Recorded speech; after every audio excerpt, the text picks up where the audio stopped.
¿Qué onda, perracos? ¿Cómo están? Espero que se encuentren bien. Aquí estamos en un nuevo libro.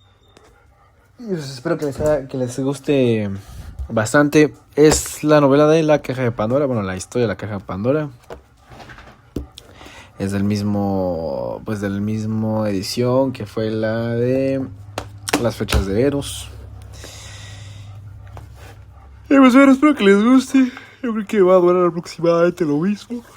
Entonces voy a tratar de leerlo lo más que pueda. Ok.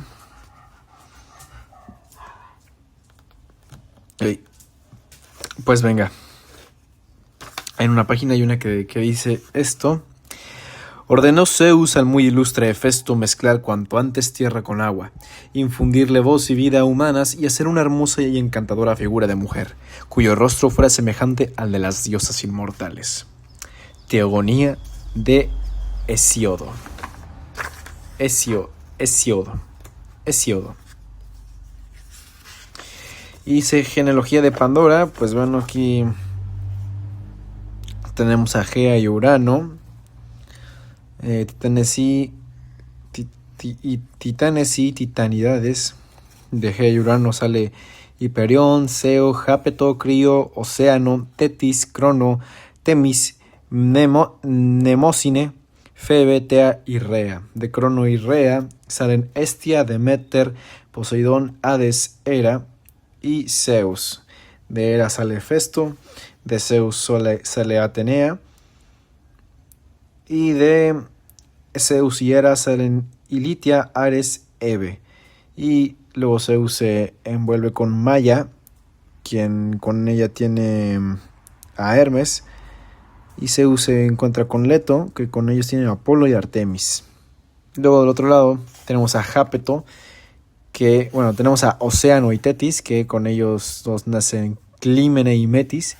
Y luego Jápeto, hermano de Océano y de Tetis, se junta con Clímene, quien a su vez tiene a Prometeo. Prometeo se encuentra con Seleno y tienen a Deucalión. Y Prometeo se junta con Atlas, Menecio. No, creo que es de hermano. No sé, la verdad. Es hermano de Epimeteo. Epimeteo se junta con Pandora y sale Pirra. Y de Urano está relacionado con Afrodita. No sé en qué sentido. Pero bueno. Dramatis Personae. Dioses primordiales. Gea, la madre tierra, fuerza generadora de la que proceden todas las cosas. Urano, el cielo, hijo y esposo de Gea, de quien nace por separación. La estirpe de los titanes. Prometeo, titán de la segunda generación, previsor y filántropo. Al principio de la Edad de Plata comprende el papel de los mortales en la creación. Epimeteo, titán menos reflexivo y agudo que su hermano Prometeo, cuyo consejo siempre ha seguido, quedando a su sombra. Crono, el hijo más joven de Urano, soberano celestial durante la Edad de Oro, derrocado por Zeus en la titanomaquia. Atlas, titán comandante de las fuerzas de Crono, hermano de Prometeo, fue castigado a sostener eternamente la bóveda celeste sobre sus espaldas. Deucalión, hijo de Prometeo y la Pleia de Seleno, nacido en la Edad de Plata, antes del castigo de Zeus a su padre. La estirpe de los olímpicos.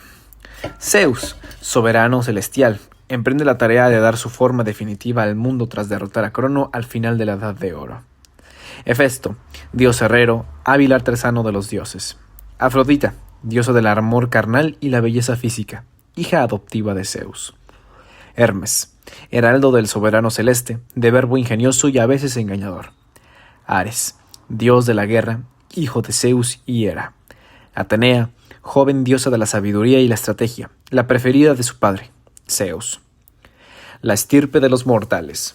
Pandora, la primera mujer creada por Hefesto con barro por orden de Zeus. Pirra, hija mortal de Epimeteo y Pandora, nacida en la Edad de Bronce. Excelente.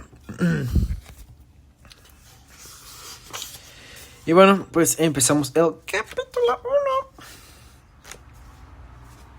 1. Espero que les guste. La cueva de los tiempos. Ay, coño. Ya pasó. Vean. La cueva de los tiempos. La niebla cubría las cumbres y los valles. Desde el camino, la humedad se vertía sobre las laderas de las colinas, y de las hojas de los árboles caían gotas de agua, como lágrimas derramadas por gigantes inmóviles. El pequeño riachuelo fluía despacio, rodeado de silencio, y el sonido de sus aguas parecía absorber el canto de los pájaros y las inquietas voces de los animales, atrapados por el rociado manto de las nubes bajas. Descendió despacio hacia la orilla del río, intentando contener en cada paso los recuerdos que lo asaltaban en tropel. ¿Cuánto tiempo había pasado? ¿Cuántos hombres habían vivido y muerto durante su cautiverio? Se detuvo y respiró hondo, disfrutando de la sensación de frescor que inundaba la tierra.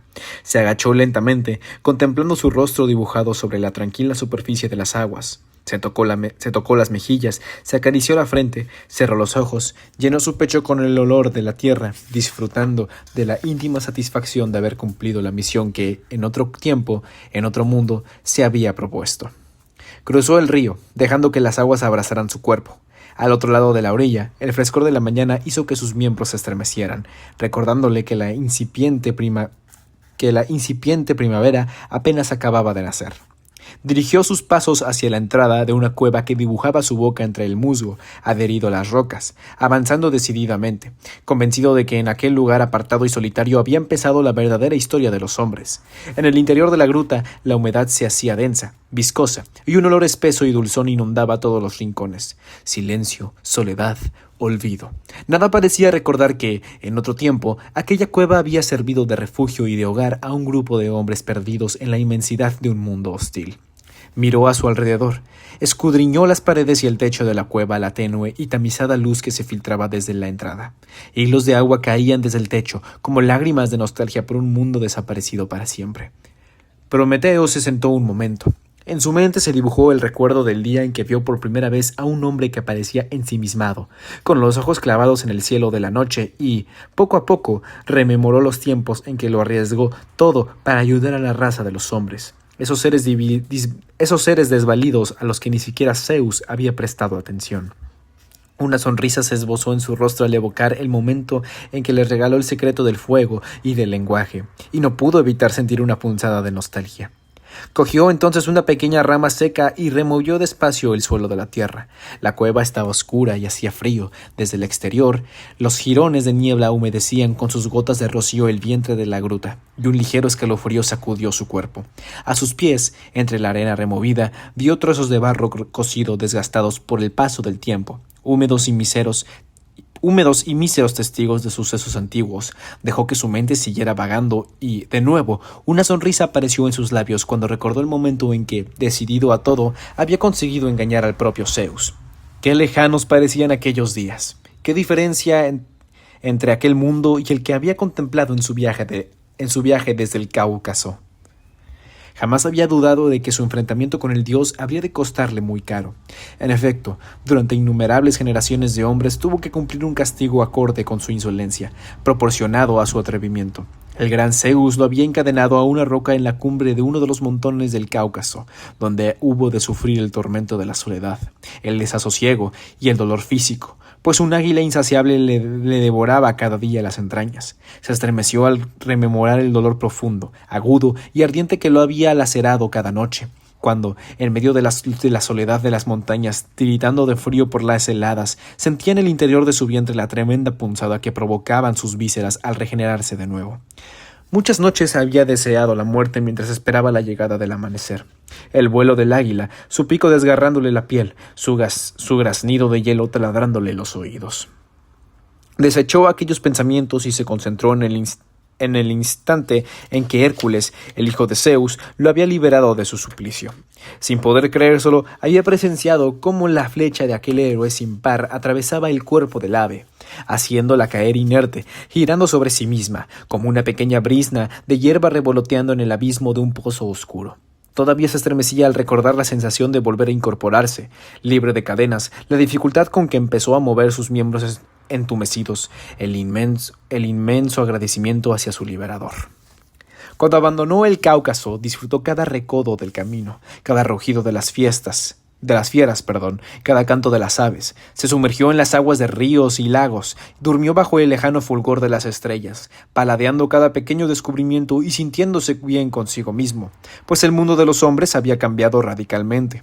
Las casas habían sustituido a las chozas y las cuevas ya no eran más que refugios de animales. El fuego, su gran regalo para la raza humana, había cambiado por completo las vidas de los hombres y, gracias a él, por doquier se levantaban ciudades donde antes solo había aldeas, y en todas ellas, pensó sonriendo, había mujeres. Con un suspiro profundo, Prometeo pensó que todo había valido la pena, incluso su sufrimiento, y, con la calma propia de quien cree haber cumplido su destino, acertó a comprender que el progreso de los hombres, cada nueva conquista, cada logro, no podría darse nunca sin el padecimiento personal de alguien. Pensó en los tiempos venideros, y creyó adivinar en el horizonte la figura, incluso el rostro, de quienes, dispuestos a sufrir como él había sufrido, volverían a sacrificarse con el fin de hacer avanzar de nuevo a toda la raza humana. Le pareció imaginar sus semblantes, evocó sus nombres y vislumbró su dolor. Y no sintió tristeza. Aquí hay una imagen de Prometeo en el castigo que le puso Zeus. Bastante cool. Venga. El frío y la humedad lo sacaron de su ensimismamiento y lo asedió a la necesidad de encender fuego. Tomó una ramita de madera del suelo y amontonó hierba seca a su lado. Con una intensa sensación de placer, comenzó a hacer girar entre las palmas de sus manos el pequeño trozo de madera, recordando de nuevo el instante en que, en otro tiempo, en otro mundo, lo había hecho ante aquel hombre inquieto que parecía escudriñar los secretos del cielo. En unos instantes, una finísima columna de humo nació de las briznas de paja y, muy pronto, brotó la primera lengua de fuego. El milagro de la llama, el misterio del fuego crepitando, apareció de nuevo ante sus ojos. Arrimó entonces otras ramas secas, y enseguida la luz y el calor inundaron la gruta. Imaginó a los hombres que habían vivido allí, fantaseó intentando percibir lo que ellos habrían percibido. Cerró los ojos y dejó que el calor acariciara su cuerpo, como si las llamas fueran las cálidas manos de una mujer dulce y comprensiva. Abandonó su cuerpo y acomodó sus miembros al lado del fuego, entregándose por completo a aquella sensación de calma y bienestar. Recorrió con su mirada el techo de la gruta y dirigió los ojos hacia las paredes. Musgo, plantas sedientas adheridas a la humedad, restos de suciedad producida por el roce de los cuerpos. Mas, repentinamente, advirtió que, en el fondo, el techo descendía casi en vertical, haciendo que se formara una pequeña concavidad cuyas paredes parecían tener un color diferente, y una leve ansiedad hizo presa en su pecho. Sin apartar los ojos de aquella oquedad, tomó uno de los palos de la lumbre y, utilizándolo como antorcha, avanzó lentamente. No sabía qué lo atraía, qué atrapaba su mirada. Mientras andaba, veía que las paredes de la cueva estaban cada vez más secas, y la humedad disminuía hasta desaparecer por completo. El frío remitía, el suelo estaba cubierto de una arena completamente seca, y poco a poco todo le fue pareciendo más cálido. Cuando llegó a la boca del estrechamiento, levantó la antorcha y en un instante el techo de la gruta se mostró ante él, palpitando a la luz de las llamas. Atónito, vio que estaba cubierto de pinturas que se iban descendiendo hasta cubrir las paredes por completo. Sin poder apartar los ojos de los dibujos, comprobó que estos se deslizaban suavemente desde el techo, como si imitaran así la misma humedad que tapizaba el resto de la cueva. Intentó tranquilizarse, inspiró hondamente, acompasando los latidos de su corazón al ritmo de su respiración. Entornó los ojos un momento y, muy despacio, volvió a abrirlos, arropado por el calor de su propia emoción al contemplar los dibujos. A la luz de la antorcha, el techo de la cueva parecía acercarse a sus ojos. Prometeo observó aturdido las pinturas de aquel extraño lugar, mucho más seco que el resto de la cueva. Al principio no fue capaz de percibir ninguna secuencia, ningún orden, pero poco a poco, como si la tranquilidad que iba adueñándose de su ánimo contribuyera a difuminar la oscuridad de la gruta, una sucesión de imágenes, una suerte de encadenamiento entre escenas, fue apareciendo con claridad ante sus ojos. Recorrió con la antorcha el contorno del techo y las paredes, intentando percibir la lógica oculta de aquellas pinturas que parecían sucederse unas a otras en una secuencia temporal. Percibió un trabajo de muchos hombres, a lo largo de mucho tiempo, pues varios estilos muy distintos se mezclaban en una suerte de extraña procesión. Había escenas Había escenas primorosamente dibujadas, otras, en cambio, aparecían toscas o esbozadas con torpeza, dando fe de los diferentes autores de aquel increíble friso. Entonces vio que en la transición de las paredes con el techo había dibujadas unas manos extendidas. A la luz de la antorcha comprobó que en realidad no se trataba de dibujos, sino de verdaderas huellas.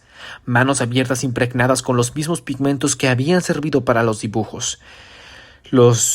Algunas tenían los dedos largos, otras cortos, algunas eran grandes, otras tan pequeñas que parecían de niños. Detuvo la mirada en algunas escenas y todo su ser transitó hacia épocas remotas. Un escalofrío le recorrió la espalda. Ante sus ojos se describía una especie de viaje, un recorrido que parecía más temporal que espacial. Acercó la tea un poco más, intuyendo que en aquella pared estaba representada la historia de los hombres. Recorrió todas las escenas y adivinó que las que estaban dibujadas en el techo eran las que se remontaban más atrás en el tiempo, como si sus autores hubieran creído suficiente a aquel espacio que, como el cielo, se extendía por encima de sus cabezas. Prometeo se tumbó en el suelo, respirando hondo y tratando de calmarse. Entonces percibió calor y notó que el lugar sobre el que se encontraba estaba extrañamente tibio. Palpó la arena, acarició con los dedos las brisnas de hierba seca y, poco a poco, fue comprendiendo que aquel era un recinto de culto lleno de una energía extraña, nacida directamente de la tierra. Cogiendo del suelo hierba y ramas secas, hizo un pequeño ovillo y encendió una nueva hoguera, que fue alimentando hasta que la luz tiñó de un color anaranjado todos los contornos de la estancia. Coloreadas por el fuego, las pinturas aparecieron entre los ojos del titán con una nitidez extraña, cargada de misterio. Efectivamente, en el cielo de la gruta estaba dibujada la historia del hombre. Las figuras, los paisajes y los símbolos eran más toscos en una de las esquinas, como si allí los primeros autores, los pioneros de aquel relato en imágenes, hubiesen comenzado su narración de una manera ruda que, a lo largo de las sucesivas generaciones, se había ido perfeccionando, consiguiendo que las imágenes se fueran haciendo cada vez más evocadoras. Entonces, echado sobre aquel suelo, respirando pausadamente e intentando contener sus emociones, Prometeo descubrió que en el mismo techo podían observarse ya las líneas maestras de una narración imaginativa y se esforzó por captar toda la secuencia. Con la sangre helada por la emoción, comprobó que él mismo también formaba parte de esa historia, como si los hombres hubieran reconocido la importancia de su intervención en los acontecimientos. No se atrevió a fijarse en las figuras que lo representaban, agobiado por un incomprensible pudor, aturdido por la posibilidad de que aquellos hombres hubieran interpretado mal su propia historia, pero no pudo evitar verse encadenado a la roca del Cáucaso. Contempló también el águila rasgándole el vientre y, como si lo reviviera de nuevo, se regocijó ante la representación de Hércules matando al animal de un flechazo y rompiendo las cadenas que lo aprisionaban a la roca. Casi paralizado, contuvo de nuevo la respiración y se dispuso a contemplar la historia de la humanidad, con la esperanza de que los hombres salvados a costa de su propio martirio hubieran sido capaces de comprender lo que había hecho por ellos.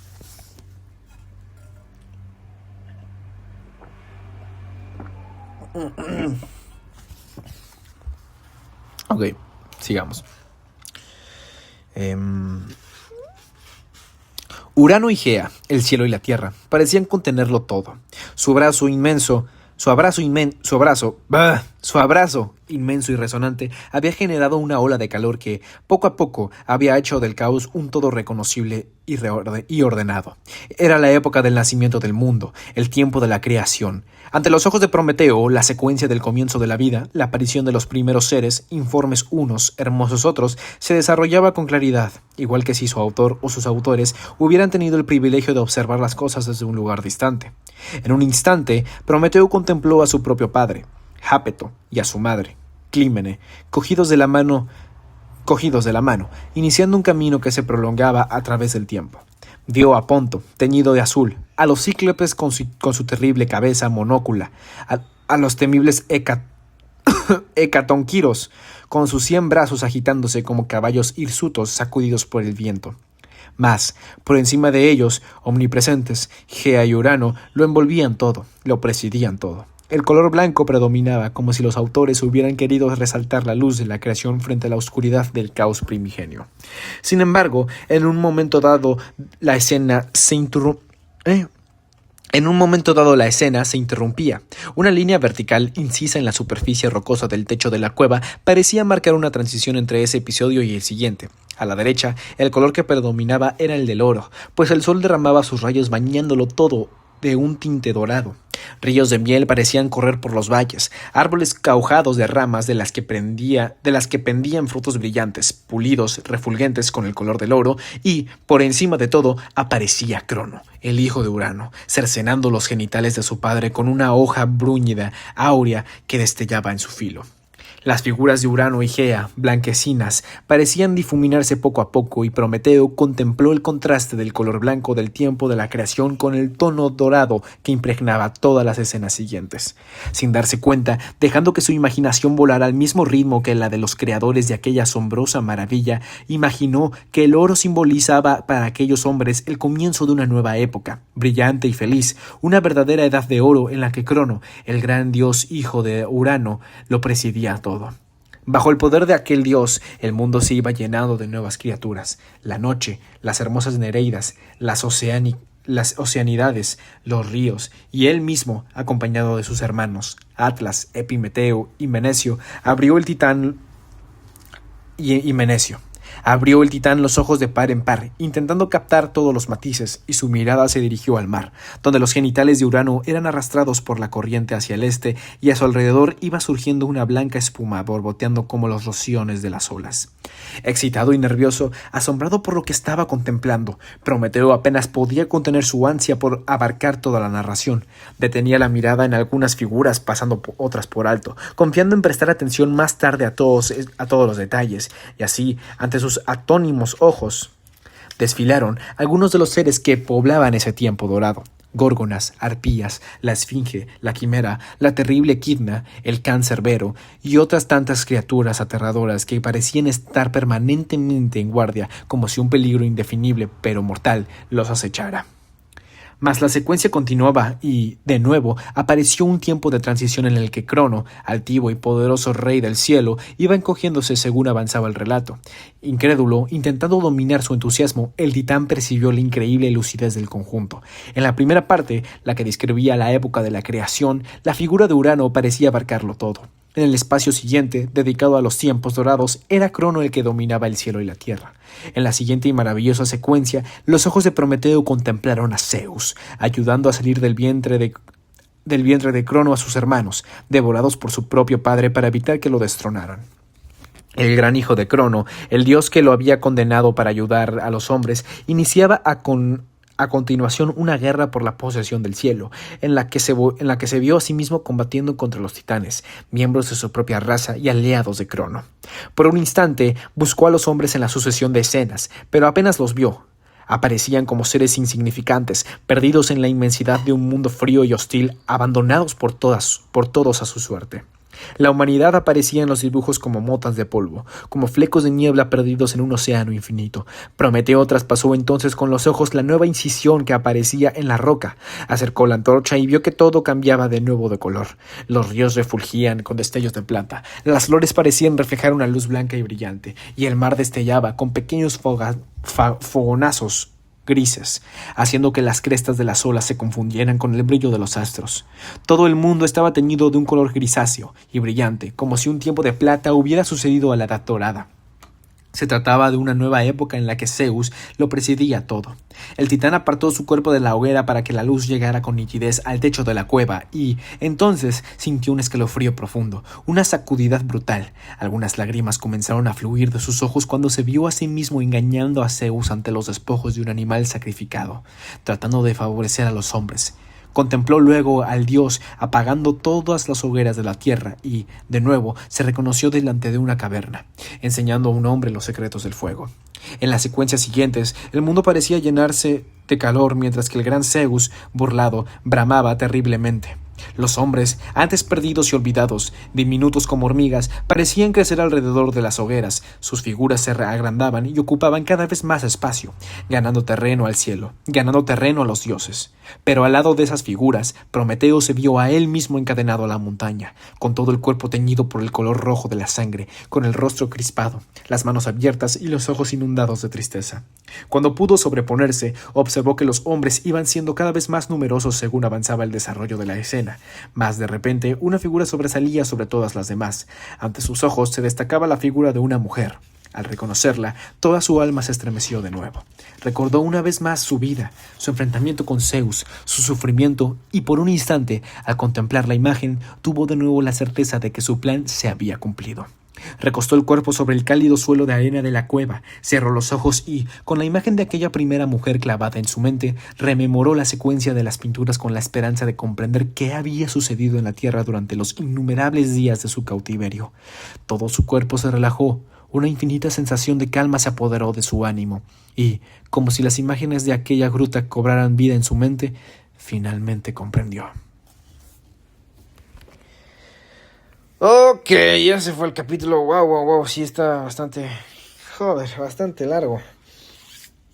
Bueno, no está largo. O sea, pues es lo que dura un capítulo normal, ¿no? Espero que les haya gustado. Buen indicio, buen presidio. Así igual son 5 capítulos, pero pues de media hora aproximadamente cada uno. Y pues nada, espero que les haya gustado. Nos estaremos viendo próximamente en un próximo capítulo de La Caja de Pandora. Los amo, ámense y llamen a los demás. Siempre tenganlo presente. Y nos vemos.